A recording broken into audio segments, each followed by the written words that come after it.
안녕하세요. 오늘은 정말 이름만 들어도 어마어마한 책이죠. 칸트의 순수이성 비판. 이 책에 관한 깊이 있는 분석 자료를 함께 살펴보려고 합니다. 사실 이 책 제목 때문에 지레 겁먹는 분들 많으실 텐데요. 저희도 압니다. 하지만 걱정 마세요. 오늘 저희가 서울대학교 철학사상연구소에서 나온 아주 좋은 분석 자료를 바탕으로 그 핵심 생각들을 차근차근 풀어드릴 테니까요. 네, 맞습니다. 이 자료는 순수이성 비판의 복잡한 내용을 체계적으로 분석하고 해설하는데 아주 큰 도움이 줍니다. 특히 칸트 철학의 뭐랄까 그 핵심 개념들 있잖아요. 그것들이 서로 어떻게 연결되는지 파악하는 데 초점을 맞추고 있죠. 그렇죠. 칸트가 던졌던 그 근본적인 질문, 우리는 무엇을 할 수 있는가 하는 그 질문에서부터 시작해야 할 것 같아요. 바로 그겁니다. 칸트가 살았던 시대에는 형이상학이라는 학문이 정말 큰 위기에 처해 있었거든요. 한때는 모든 학문의 여왕이라고 불릴 정도로 대단했지만 끝없는 논쟁만 벌이다 보니 길을 잃어버린 상태였죠. 학문의 여왕에서 논쟁의 장으로요. 구체적으로 어떤 상황이었길래 칸트가 그렇게 문제의식을 느꼈을까요? 그러니까 한쪽에서는 경험적인 근거도 없이 그냥 이성만으로 모든 걸 다 알 수 있다고 주장하는 소위 독단론이 있었고요.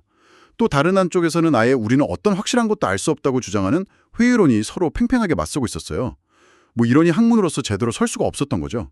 어느 쪽도 확실한 지식의 기반을 제공하지 못했으니까요. 아, 양쪽 다 문제가 있었네요. 한쪽은 너무 자신만만하고 다른 쪽은 너무 비관적이고. 그렇죠. 칸트는 이런 상황을 보면서 형이상학이 이대로는 안 된다. 다시 학문의 안전한 길로 들어서게 해야 한다고 생각한 겁니다. 그러려면 무작정 뭔가를 주장하기 전에 우리가 안다고 할 때 사용하는 도구, 바로 우리 이성 자체를 한번 철저하게 검토해봐야 한다고 본 거죠. 이성의 능력은 어디까지 있고 또 그 한계는 무엇인지. 이걸 명확히 하자는 게 바로 순수 이성 비판의 출발점이었어요. 와, 이성 자체를 비판의 대상으로 삼는다니 정말 발상 자체가 혁명적인데요. 보통 이성은 비판하는 주체라고 생각하기 쉬운데 말이죠. 네, 그래서 비판이라는 제목이 붙은 거죠. 이성을 재판정에 세워서 그 권한과 한계를 엄격하게 신문하겠다는 의지가 담겨 있어요. 그렇군요. 그래서 그 유명한 칸트의 핵심 질문, 선험적 종합 판단은 어떻게 가능한가? 이게 나오게 된 거군요. 이 질문 말이 좀 어려운데요. 선험적 종합 판단, 좀 더 쉽게 풀어주실 수 있을까요? 네, 이게 사실 칸트 철학 전체를 관통하는 아주 중요한 질문인데요. 하나씩 뜯어보죠. 먼저 선험적이라는 말은 경험 이전에 혹은 경험과 무관하게 알 수 있다는 뜻이에요. 예를 들어 모든 변화에는 원인이 있다 같은 명제는 우리가 모든 변화를 다 경험해보지 않아도 참이라고 알잖아요. 이런 게 선험적인 거죠. 아, 경험과 상관없이 보편적으로 타당한 지식. 네, 이해됩니다.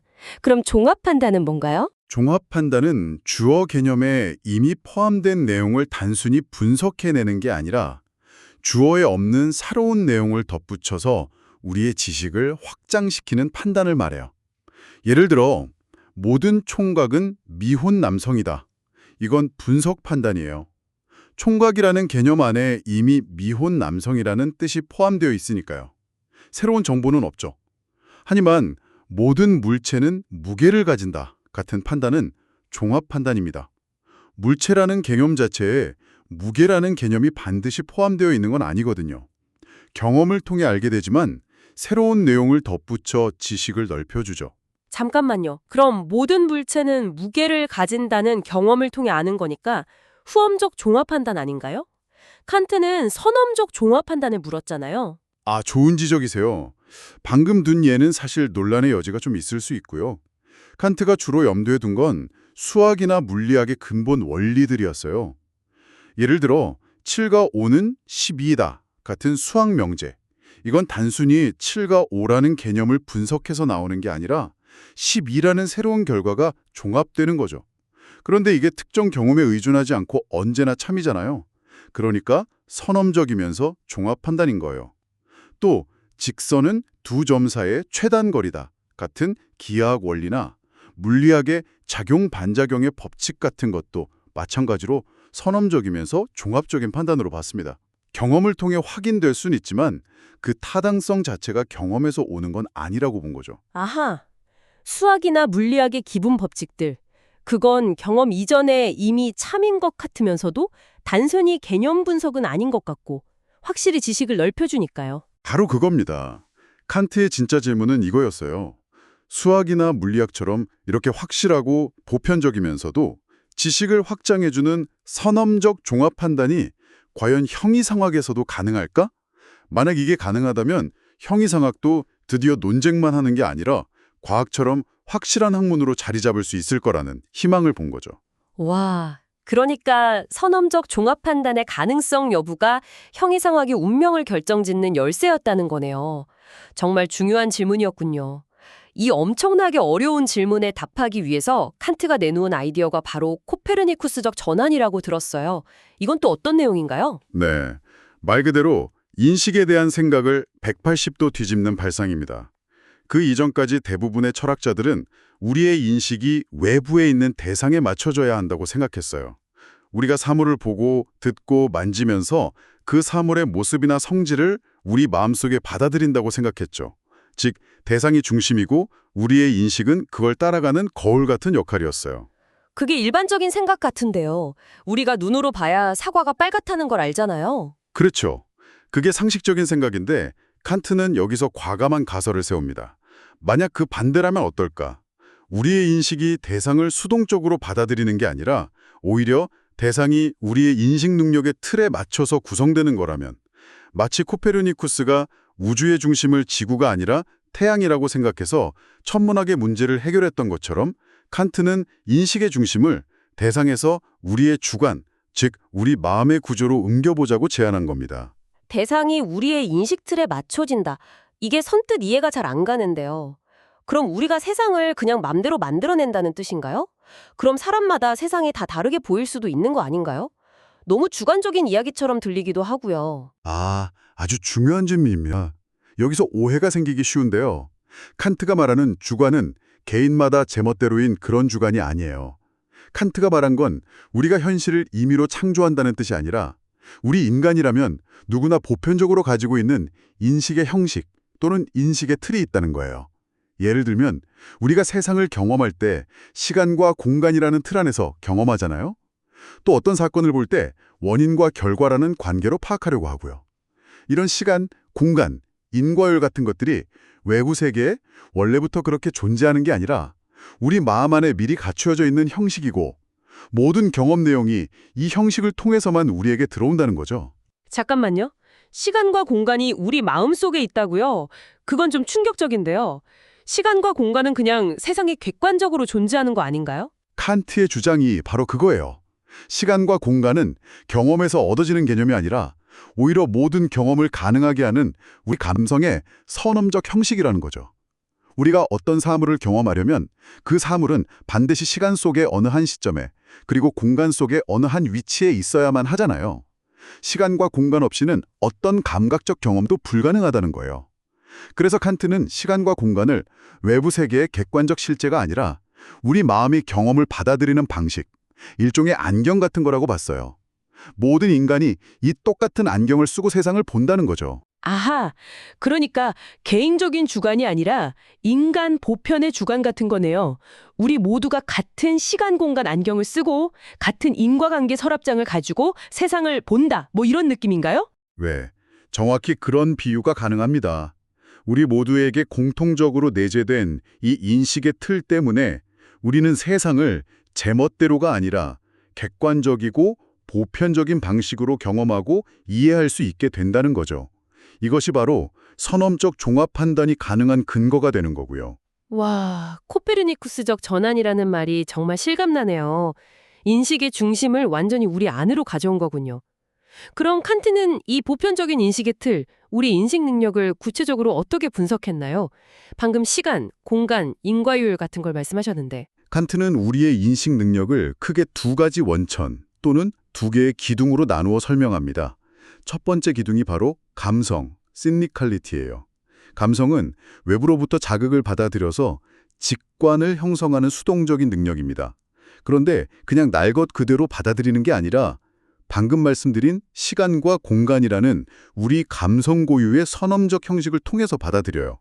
그러니까 감성을 통해 들어오는 모든 경험 내용은 이미 시간과 공간이라는 옷을 입고 있는 거죠. 이 감성의 역할, 특히 시간과 공간의 선험적 성격을 다루는 부분이 순수 이성 미판의 초월적 감성학, 트랜센덴탈의 에스테틱입니다. 감성, 시간과 공간이라는 틀을 통해 외부 자극을 직관으로 받아들이는 능력, 알겠습니다. 그럼 두 번째 기둥은 뭔가요? 두 번째 기둥은 지성입니다. 감성이 시간과 공간 속에서 재료들, 직관들을 받아왔다면 지성은 이 재료들을 그냥 흩어진 채로 두는 게 아니라 여러 가지 개념과 규칙들을 사용해서 서로 연결하고 판단하고 종합해서 의미 있는 생각 또는 인식으로 만들어내는 능동적인 능력이에요. 이때 지성이 사용하는 핵심적인 개념들이 바로 범주, 카테고리입니다. 아까 잠깐 언급했던 인과성이라든지 실체와 속성, 가능성, 불가능성, 필연성, 우연성 같은 것들이 여기에 해당해요. 지성은 이 범주라는 틀을 이용해서 감성이 가져온 직관들을 정리하고 질서를 부여하는 거죠. 예를 들어 어떤 일이 연달아 일어나는 것을 보고 아, 이것이 원인이고 저것이 결과구나 라고 판단하는 것은 지성이 인과성이라는 범주를 적용한 결과라는 거예요. 아하, 감성이 재료를 가져오면 지성이 그 재료를 범주라는 도구로 요리해서 인식이라는 완성된 요리를 만드는 거군요. 네, 아주 적절한 비유입니다. 칸트는 그래서 진정한 인식 또는 알, 에르켄트니스는 이 두 능력, 즉 감성을 통한 직관과 지성을 통한 개념적 사고가 반드시 함께 작동해야만 가능하다고 강조했어요. 어느 하나만 있어서는 안 된다는 거죠. 감성만 있고 지성이 없으면 그냥 잡다한 감각 자료들만 있을 뿐 아무런 의미 있는 생각도 할 수 없겠죠. 반대로 지성만 있고 감성이 없으면 생각할 내용은 텅 비어 있고 공허한 개념 노릇만 하게 될 거고요. 그래서 그 유명한 말이 나왔군요. 내용 없는 사고는 공허하고 개념 없는 직관은 맹목적이다. 네, 바로 그 말입니다. 순수 이성 비판 전체를 꿰뚫는 핵심 명제 중 하나죠. 감성과 지성, 직관과 개념 이 둘의 협력이 객관적 인식의 필수 조건이라는 것을 아주 함축적으로 보여주는 말입니다. 감성과 지성, 그리고 그 둘의 협력. 정말 칸트가 인간의 인식 구조를 굉장히 정교하게 분석했다는 생각이 드네요. 그럼 아까 지성의 역할을 분석하는 것이 초월 논리학이라고 하셨는데 이 초월 논리학 안에서는 또 어떤 논의들이 더 깊이 이루어지나요? 네, 이 초월 논리학은 칸트 인식론의 핵심 부분인데요. 이건 역시 크게 두 부분으로 나뉩니다. 첫 번째는 초월적 분석론, 트랜스젠덴탈 애널리틱이고 두 번째는 초월적 변증론, 트랜스젠덴탈 디알렉틱이에요. 분석론과 변증론이라 이름부터가 좀 어려운데요. 각각 어떤 내용을 다루나요? 먼저 초월적 분석론은요. 지성이 어떻게 작동해서 타당하고 객관적인 경험적 지식을 만들어내는지를 밝히는 부분입니다. 아까 말한 범주 있잖아요. 이 범주들이 단순한 심리적인 습관이 아니라 모든 가능한 경험에 필연적으로 적용되는 선험적인 규칙임을 증명하려고 해요. 그리고 이 범주들이 어떻게 감성적 직관과 연결되어서 구체적인 판단과 지식을 형성하는지 그 메커니즘을 상세하게 분석합니다. 쉽게 말해 우리가 어떻게 세상을 제대로 인식하고 과학적 지식을 쌓아갈 수 있는지 그 인식의 정당한 사용법과 원리를 밝히는 거죠.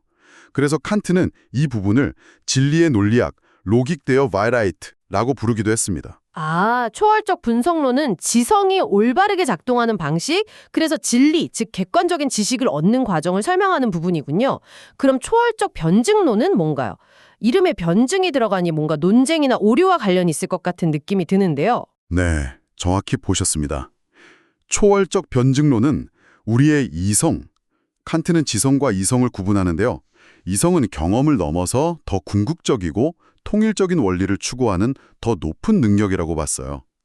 이 이성이 자신의 한계를 넘어서려고 할 때, 즉 감성을 통해 주어진 경험적 재료 없이 순수한 사유만으로 경험 너머의 세계에 대해 알려고 할 때 필연적으로 빠지게 되는 오류와 착각, 즉 가상을 분석하고 비판하는 부분입니다. 이성이 경험의 한계를 넘어서려 할 때 생기는 오류, 어떤 것들이 있을까요? 대표적인 것이 전통적인 형이상학의 주제들이에요.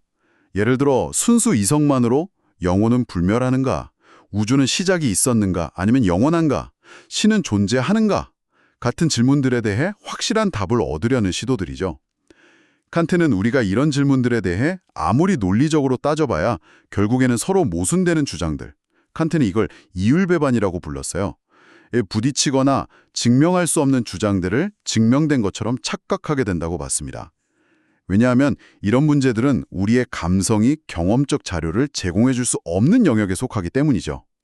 지성이 범주를 적용할 내용이 없는 상태에서 이성이 무리하게 나아가려다 보니 길을 잃고 착각에 빠진다는 거예요. 그래서 칸트는 이 초월적 변증론을 가상의 논리학 로직 데스 샤인이라고 불렀습니다. 이성이 어떻게 착각에 빠지는지를 보여주는 논리학이라는 뜻이죠. 와, 그러니까 칸트는 경험 세계 안에서는 우리의 지성이 범주를 통해 확실하고 객관적인 지식을 만들어낼 수 있다고 보면서도 진리의 논리학, 동시에 이성이 경험의 한계를 넘어서려 할 때는 필연적으로 오류와 가상에 빠질 수밖에 없다고 경고한 거네요. 가상의 논리학? 네, 바로 그겁니다. 이게 순수 이성 비판이 주는 가장 중요한 메시지 중 하나예요. 인간 이성의 능력과 그 명백한 한계를 동시에 규정한 거죠. 한편으로는 수학과 과학처럼 보편타당한 지식이 어떻게 가능한지를 설명함으로써 독단론에 빠지지 않게 하고, 다른 한편으로는 경험을 넘어서는 형이상학적 문제들에 대해서는 이론적 알미 불가능함을 보여줌으로써 회의론에도 빠지지 않게 하는 아주 절묘한 길을 제시한 셈입니다. 지식의 가능 조건과 그 명확한 한계를 동시에 설정했다. 정말 대단하네요. 그럼 정리를 좀 해볼까요?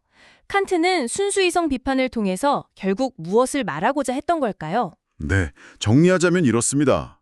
칸트는 순수 이성 비판을 통해 우리가 경험하는 이 세계가 그냥 저 밖에 객관적으로 놓여 있고 우리가 그걸 수동적으로 받아들이는 것이 아니라 우리 마음의 선험적인 형식들, 즉 감성의 형식인 시간과 공간, 그리고 지성의 형식인 범주들에 의해 능동적으로 구성된다는 것을 보여주었습니다. 이것이 바로 우리가 어떻게 객관적이고 보편적인 지식, 특히 수학과 과학을 가질 수 있는지에 대한 칸트의 대답이죠.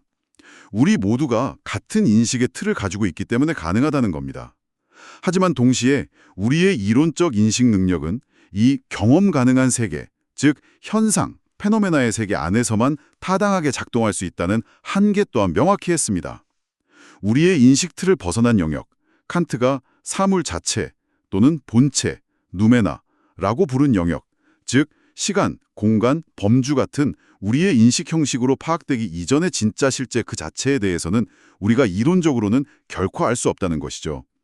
거기에 대해서 뭔가를 안다고 주장하는 것은 이성의 월권이고 가상에 불과하다는 겁니다. 알겠습니다. 우리의 인식 능력이 경험 세계를 구성하지만 그 능력은 경험 세계 안에서만 유효하고 경험 너머의 사물 자체에 대해서는 이론적으로 알 수 없다. 이것이 칸트가 도달한 결론이군요. 와, 정말 깊고 방대한 논이네요. 칸트의 이 생각, 우리의 인식틀이 세계를 구성한다라는 이 아이디어는 정말 많은 것을 생각하게 만듭니다. 우리가 당연하게 여기는 이 객관적인 현실이라는 것이 과연 무엇인지, 우리가 보는 세상의 모습이 정말 있는 그대로의 모습인지 근본적인 질문을 던지게 되는 것 같아요. 그렇죠. 칸트 이후의 철학은 이 문제와 씨름하지 않을 수 없게 되었죠. 객관성이란 무엇인가? 주관과 객관의 관계는 무엇인가? 하는 질문들이 계속해서 제기되었으니까요. 만약 우리 모두가 공유하는 그 보편적인 인식의 틀이라는 것이 조금씩 다르다면, 혹은 그 틀 자체가 변화할 수 있다면 우리가 경험하는 현실도 달라질 수 있는 걸까요? 그것은 칸트의 논의에서 한 걸음 더 나아간 질문이 되겠지만 충분히 던져볼 수 있는 흥미로운 질문이죠. 칸트 자신은 그 틀이 인간에게 보편적이고 불변하다고 생각했지만 후대 철학이나 과학은 또 다른 관점을 제시하기도 하니까요. 어쩌면 우리가 쓰는 이 시간, 공간, 안경이나 범주, 서랍장 너머에는 우리가 상상할 수도 없는 전혀 다른 방식의 실제가 존재할 수도 있을지 않을까, 이런 상상도 해보게 되네요. 네, 칸트 철학은 그런 근본적인 성찰을 계속하게 만드는 힘이 있습니다. 우리가 안다는 것의 의미와 한계를 끊임없이 되묻게 만들죠. 그렇군요.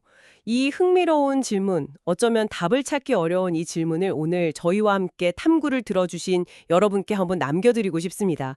여러분이 경험하는 세계는 과연 어떤 모습인가요? 그리고 그 세계는 어떻게 구성되어 있을까요? 이 질문을 곱씹어 보시면서 오늘 저희의 이야기는 여기서 마무리하도록 하겠습니다. 오늘 함께 해주셔서 감사합니다. 네, 감사합니다.